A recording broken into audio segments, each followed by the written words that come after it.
So hey guys, আমরা যাচ্ছি Tarapith and আমরা শিয়ালদা স্টেশনে নেমে পড়েছি অ্যান্ড আমাদের ইন্ডিয়ান ফ্ল্যাগ অবভিয়াসলি। সো আমরা বেরিয়ে পড়েছি আমাদের তারাপীঠ যাওয়ার উদ্দেশ্যে। যদিও বা খুব একটা বেশি আমরা ব্লগ করতে পারিনি, কারণ কি আমি সেরকম টাইমটা পাইনি, আর যেভাবে রাশে আমরা গেছি তো সেভাবে হয়ে ওঠেনি আর কি। সো আমরা আমাদের যথারীতি আমাদের রিজার্ভেশন করাই ছিল, ঠিক আছে। তো সিট অ্যান্ড অল আমাদের সবারই ছিল, আমরা দুজন গেছিলাম, সো আমাদের ছিল সিট অ্যান্ড অল।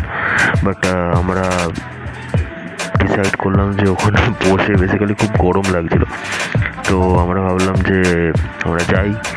রাস্তার জানলার পাশে তো আর সিট পাইনি, সো দরজার পাশে দাঁড়িয়ে দাঁড়িয়ে দাঁড়িয়ে দাঁড়িয়ে ভিউ এনজয় করতে করতে আমরা গেছি।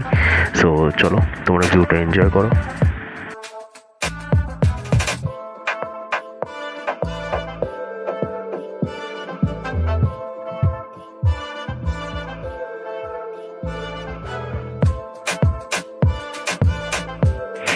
চারিদিকে এরকম গ্রিনারি দেখলে মনটাও ভালো হয়ে যায়, কারণ কি আমাদের কলকাতা শহরে তো মানে গ্রিনারিটা এখন খুব একটা পাওয়া যায় না, কারণ কি সব জায়গায় বড় বড় মস্ত মস্ত বিল্ডিংস অ্যান্ড অল সব উঠে গেছে।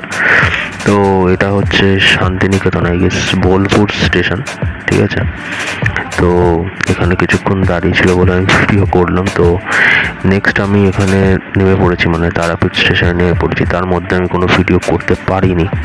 সো এটা হচ্ছে তারাপীঠ স্টেশন, ওইটা হচ্ছে রাশ। দেন আমি বেরিয়ে গেলাম এসেই মন্দিরে পুজো দেওয়ার উদ্দেশ্যে, কারণ কি খুব একটা লেট আমি করতে চাইনি। আর ওই দেখা যায় মায়ের কতগুলো ছবি অ্যান্ড অল সব রয়েছে।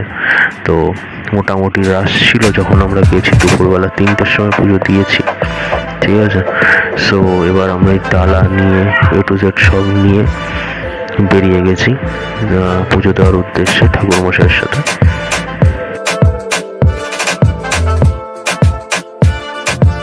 আমার সাথে যে দাদাটা গেছিল সে নাট মন্দির দিয়ে পুজো দিচ্ছে, অ্যান্ড আমি একেবারে ভিতরে গিয়ে পুজো দিয়েছিলাম, কিন্তু ওখানে গিয়ে পুজো দেওয়ার মতন আর কি তখন ভিডিও করার মতন আর জায়গা ছিল না।